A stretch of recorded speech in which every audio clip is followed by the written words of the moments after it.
મિત્રો, આજે હું તમારા માટે એક સરસ મજાની સ્ટોરી લઈને આવી છું। બ્રેન્ડા નામની એક યુવતી પોતાના ગ્રુપ સાથે રોક ક્લાઇમ્બિંગ એટલે કે આ પ્રકારનું એક પર્વતારોહણ હોય છે એના માટે ગઈ હતી। જોકે આ પ્રકારના સાહસથી એને કાયમ બીક જ લાગતી હતી, છતાં મિત્રોના અતિ આગ્રહથી એ બધા સાથે આ સાહસમાં જોડાવા તૈયાર થઈ ગઈ હતી।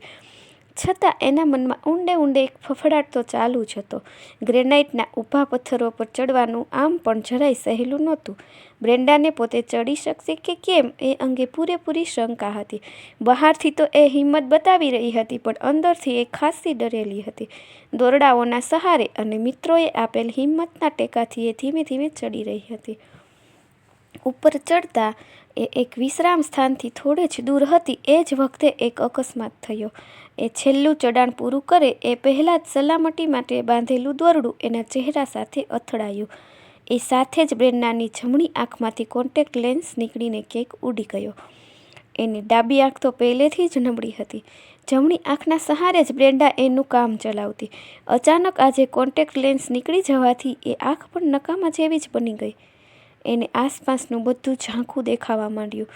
એને એક ઊંડો ધ્રાસકો પડી ગયો। નીચે સેંકડો ફૂટ ઊંડી ખીણ હતી, બરાબર દેખાતું નહોતું અને છેલ્લું ચડાણ તો હજુ બાકી હતું। એણે સામેની પથ્થરની ધાર પર વારાફરતી બંને હાથ વડે ફંફોસીને લેન્સ શોધવાનો પ્રયત્ન કરી જોયો। ઘણા ફાંફા માર્યા, પણ સાવ વ્યર્થ। એને ઉડી ગયેલો લેન્સ ન જ મળ્યો। બ્રેન્ડાએ એ વખતે જે જગ્યાએ હતી ત્યાંથી સૌથી નજીકની માનવ વસાહત ઘણી દૂર હતી, એટલે કોઈ જઈને બીજો એવો જ લેન્સ લઈ આવે એ શક્યતા પણ નહોતી। એને થયું કે હવે પ્રાર્થના સિવાય અન્ય કોઈ સહારો જ નથી। છેવટે હારી થાકીને એણે પ્રાર્થના કરવાનું શરૂ કર્યું। પ્રાર્થના કરતાં કરતાં એણે ચારે તરફ દ્રષ્ટિ ફેંકી। થોડીવાર પહેલાં જ્યાં પહાડોનો અદ્ભુત નજારો દેખાતો હતો ત્યાં એને હવે બધું ધૂંધળું અને ધુમ્મસ જેવું ઝાંખું લાગતું હતું। બીકના કારણે એના ધબકારા વધી ગયા હતા। હિંમત એકઠી કરીને એણે દોરડાઓના સહારે ધીમે ધીમે ઉપર ચડવાનું શરૂ કર્યું। જેમ તેમ કરીને એ વિશ્રામ સ્થાન સુધી પહોંચી। ઉપર પહોંચ્યા પછી એની એક મિત્રે એને પહેરેલા કપડાં પણ ધ્યાનથી જોઈ લીધા કે કદાચ લેન્સ ઉડીને કપડામાં ભરાઈ ગયો હોય કે એકાદ ખિસ્સામાં પડી ગઈ હોય તો મળી આવે, પરંતુ એ પણ વ્યર્થ। એમાંય એમને નિરાશા જ સાંભળી લેન્સ ન જ મળ્યો। થાકીને બધા આરામ કરવા બેઠા। આમાંય એમને ત્યાં થોડો સમય રાહ જોવાની હતી, જેથી પાછળની આવી રહેલી ટુકડીઓ એમની સાથે થઈ જાય। એ સમય દરમિયાન બ્રેન્ડા સતત ઈશ્વરને યાદ કરી રહી હતી કે હે ઈશ્વર, કંઈક રસ્તો કાઢજે, કંઈક મદદ કરજે। ઝાંખી આંખે અને ફફડતા જીવે એ ચારે તરફ જોઈ રહી હતી। એને મનમાં થતું હતું કે આ પર્વતના ઢોળાવ પર રહેલા સેંકડો વૃક્ષો, અગણિત પથ્થરો અને નીચે હજારો ફૂટ ઊંડી ખીણ, કોને ખબર એ બધાની વચ્ચે કઈ જગ્યાએ એનો કોન્ટેક્ટ લેન્સ પડી ગયો હશે? આવો વિચાર પણ એને હતોત્સાહ કરી નાખતો હતો। એ જ વખતે એને બાઇબલના વાક્યો યાદ આવ્યા કે ભગવાનની આંખો બધું જ જોતી હોય છે। આ વાક્યો યાદ આવતાં જ બ્રેન્ડાના હૃદયમાં એક નવી જ આશાનો સંચાર થયો। એની હતાશા અચાનક જ જાણે ઓસરી ગઈ। પોતાની બંને આંખ બંધ કરી એણે બંને હાથ જોડીને પ્રાર્થના કરી કે હે ભગવાન, તમારી આંખો તો બધું જ જોતી હોય છે। તમે તો આ પર્વતો અને ખીણનો એક એક ઇંચ જોઈ શકો છો। તમે એ પણ જાણતા જ હશો કે મારો કોન્ટેક્ટ લેન્સ ક્યાં પડ્યો છે। પ્લીઝ ભગવાન, પ્લીઝ મને એ શોધી આપો ને। એટલું બોલતા એની આંખોમાં આંસુ છલકાઈ આવ્યા। બરાબર એ જ વખતે બીજી ટુકડીના થોડાક સભ્યો ચડીને વિશ્રામ માટે ત્યાં આવી પહોંચ્યા।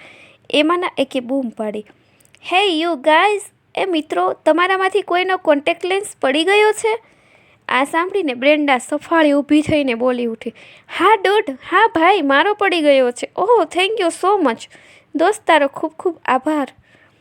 પેલાએ બ્રેન્ડાને લેન્સ આપ્યો। લેન્સને પોતાના પર્સમાં રહેલી કીટ વડે સાફ કરી બ્રેન્ડાએ ફરી પહેરી લીધો।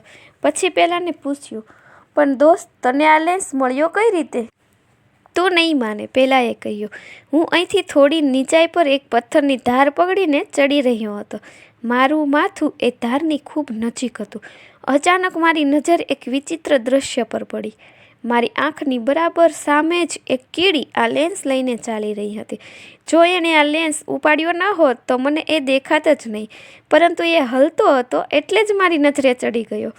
મને હજુ પણ એ વાતની નવાઈ લાગે છે કે આટલો મોટો લેન્સ એ કીડીએ ઉપાડ્યો કઈ રીતે હશે?